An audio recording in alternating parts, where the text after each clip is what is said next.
Obviously, we're dealing with the aftermath of Israel Folau's folly on the internet with his perceived homophobic tweet to say that all gay people go to hell.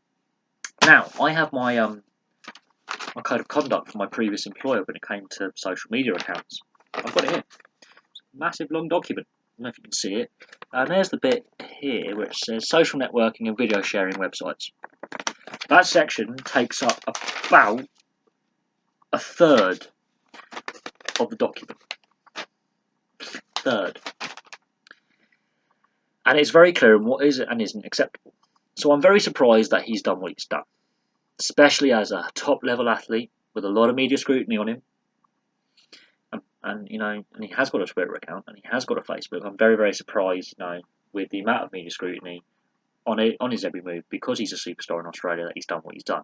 Had he been, though, a lesser player playing for a lesser nation, or not as important to the test setup in Australia or around the world, for that matter, it doesn't get the same press coverage. It doesn't. Because Israel Folau is a rugby union superstar, it does. It's the same with some of the football players. Ronaldo and Messi, they can't go anywhere without their photo being taken and people knowing who they are, because they're also a marketable brand. It's brand Folau. He puts bums on seats when it comes to rugby union. People want to pay to see your Israel Folau's, your Dan Carter's, your Joe Rokothokos, your Anthony Watsons. These pace players, these skill players, they are the reason why people want to go and watch. The Jonah Lomus they're the Jonah Lomus of today. They're the superstars of today. I think he's stupid for what he's done. I think the Australian Rugby Union have not really got a strong enough code of conduct, or strong enough enforced code of conduct, should I say. That's crucial. But then the media response is forgetting of his religious background, and has gone too far as well. And then the social media response to the social media blunder has been a bit nasty at times. Here's the thing, though. Personally, I think he still plays for Australia.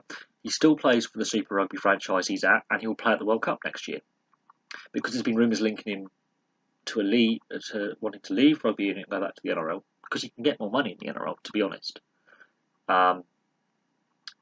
There's been rumours linking him to a English Premiership rugby club for next season, and there's rumours linking him to Major League Rugby. Now, you can't have all these rumours at the same time. You can't be doing all this stuff. The most plausible, logical one would be, if he was to move, he'll go to Europe for a year, and then make himself eligible for selection next summer for the World Cup. He'll play in the Northern Hemisphere, because that will give him a basic idea of Northern Hemisphere conditions, because Japan's in the Northern Hemisphere. And then he'll play a season in the Northern Hemisphere, and then he's eligible for selection again for Australia, because then he can sign again for a Super Rugby franchise. I still think he plays in the World Cup next year. I think he may return to the NRL. He may not, because by the time that World Cup has been and gone, he'll be in his 30s, and I think he will probably wind down his career playing either in Japan or in Europe. I think the reaction in the first few days was fair. It's now gone too far. The fact he's not backtracking or apologising for his statement is also an issue, and that's a negative issue. That's been badly handled. So the whole situation is a bit of a mess.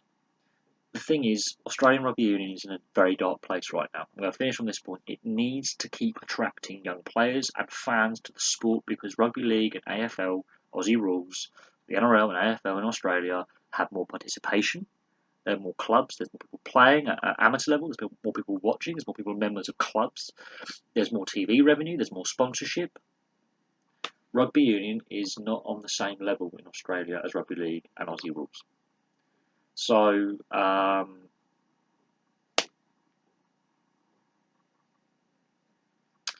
that's where we're at. Now, this is a very divisive topic. I think he's been badly advised. I think the social media and the media response, the mainstream media and the social media response, is because it's Israel Folau. Had it been a lesser player, I don't think it gets the airtime. Then you've got to take into consideration, what is the code of conduct and what is expected of top level athletes in the sport, because that's not necessarily clear to us what standard we're actually holding people accountable to. Because if you or me were to do that in public, we get probably a fair bit more trouble than he has. But I don't think the response is the same. If that was a lesser known player anywhere in the world, I don't think it gets the response that it is, because it's Israel Folau. He's one of the well-known players. He's one of the superstar players in the world of rugby union. It's got the response it has. And I thank you very much for watching. I know this is a divisive topic, but it has to be covered because it is such a divisive topic. Hopefully I've covered it as best I can, and without going, weighing in one side or the other. I'm trying to stay neutral. I think he's a wally. I think the response has been too harsh. That's just me. But anyway, please like, subscribe, place your comments below. Keep your views sort of as clean as possible because, well, it can get heated. I'd rather keep it balanced, fair discussion, and I'll have some more videos for you soon.